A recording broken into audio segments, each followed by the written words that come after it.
It's true I have made a movie which is very, very personal. I didn't knew at this time that it will that somebody will want to watch this film, and it was about my relation with my father. But I tried to imagine this film and to edit it to be the most understandable. And I have the lack at the end of the film to have the statement of my father, which I think was really universal, because it puts it shows well the relation between a son and a father, like the competition between both and the misunderstanding with the both characters. My editorial line in this film was to provoke my father all the time, because I wanted him to have an emotion. He is a diplomat, and in the diplomacy, when you are an ambassador, you cannot show your emotions. And I was filming him at work, so I wanted him to show me some emotions, and he didn't want to do that. So to provoke him, one of my things was to speak to him in French. I always speak my father in Polish, always speak in Polish.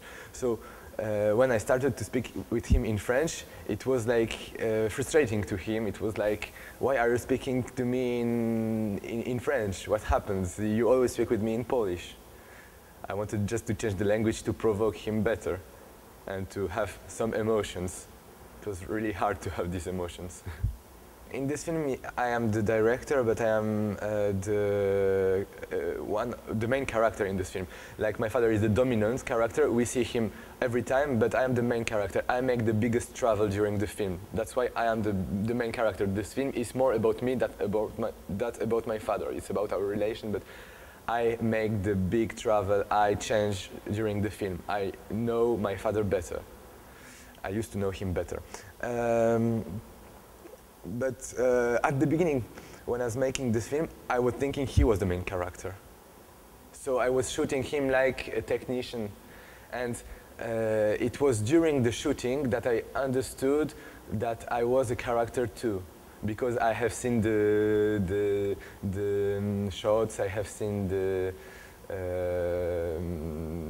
shots during the shooting, and I was calling my professor to say him I am really awkward in this film, and I'm really I don't know, I'm not in my place. So I tried to play with that and to provoke him better. I was like quite naive. I was always naive, and I was like, yeah, bumbling, awkward, but it was just to put him out of his resistance, out of his to make him angry at me. So I understood that I had to play a role. I couldn't be just me. I have to exaggerate my personality. The Ambassador and Me was a film made in École, in my film school, and it was made on the second year in the documentary workshop directed by Jean-Stéphane Bron, who has made Cleveland versus Wall Street. At the beginning, it was about work. The topic about this workshop was work. And at the beginning, I wanted to film the European Parliament. I wanted to do something else. And then the professor asked me, how can you film, how can you shoot in this parliament, in these places, European places? And I said to him that maybe my father could let me know some people and shoot there. And then he asked me, who is your father? And I said, yes. I didn't want to say that, because it's always, yeah, he's an ambassador. But I said, yes, he is an ambassador. And then he said, yeah, you make a film about your father.